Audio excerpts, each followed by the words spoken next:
ओम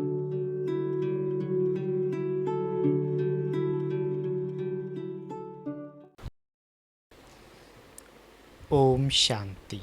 12 सितंबर 2021। अव्यक्त बाप दादा रिवाइज मुरली से मुख्य सार। डेट है 19 मार्च 1988। मुरली का टाइटल याद में रमणीकता लाने की युक्तियाँ। आज विधाता वरदाता बाप दादा अपने मास्टर विधाता वरदाता बच्चों को देख रहे हैं।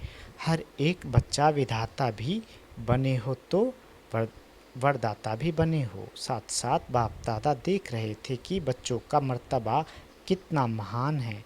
इस संगम युग के ब्राह्मण जीवन का कितना महत्व है। विधाता वरदाता के साथ विधि विधाता भी आप ब्राह्मण हो। आपकी हर विधि सतयुग में कैसे परिवर्तित होती है वह पहले सुनाया है।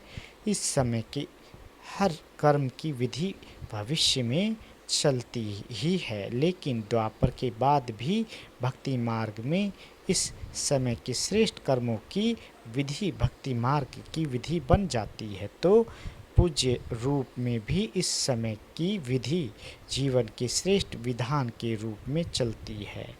और पुजारी मार्ग अर्थात भक्ति मार्ग में भी आपकी हर विधि नीति व रीति से में चलती है जाती है, तो विधाता वरदाता और विधि विधाता भी हो। बाबा की पर्सनल मुलाकात। पहला, स्वयं को कर्मयोगी श्रेष्ठ आत्मा अनुभव करते हो।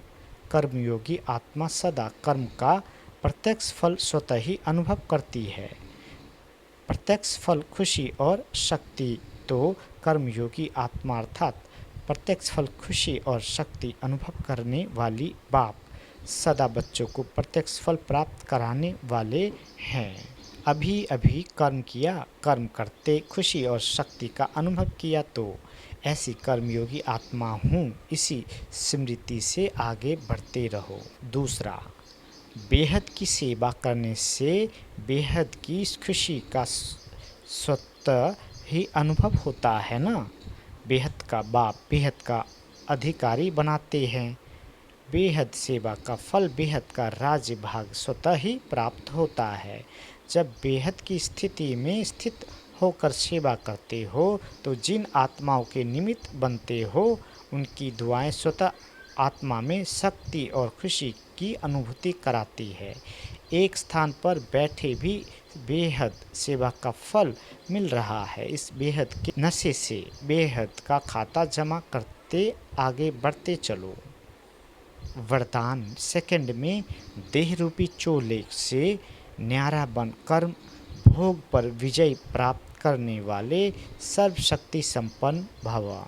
बाबा कहते, जब कर्म भोग का जोर होता है, कर्म इंद्रियां कर्म भोग के वश अपनी तरफ आकर्षित करती है, अर्थात जिस समय बहुत दर्द हो रहा हो, ऐसे समय पर कर्म भोग को कर्म योग में परिवर्तन करने वाले साक्षी हो कर्मेंद्रियों से भोगवाने वाले ही सर्वशक्ति संपन्न अष्टरत्न विजयी कहलाते हैं। इसके लिए बहुत समय का देह रूपी चोले से न्यारा बनने का अभ्यास हो। यह वस्त्र दुनिया की व माया की आकर्षण में टाइट अर्थात खिंचा हुआ ना हो, तब सहज उतरेगा।